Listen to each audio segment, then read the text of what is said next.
You ask Tiger to solve. This deals with linear equations with one unknown.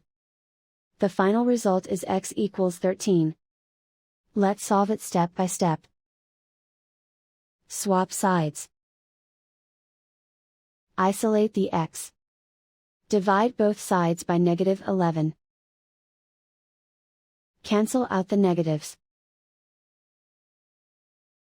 Simplify the fraction.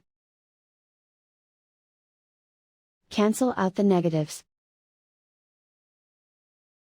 Find the greatest common factor of the numerator and denominator. Factor out and cancel the greatest common factor.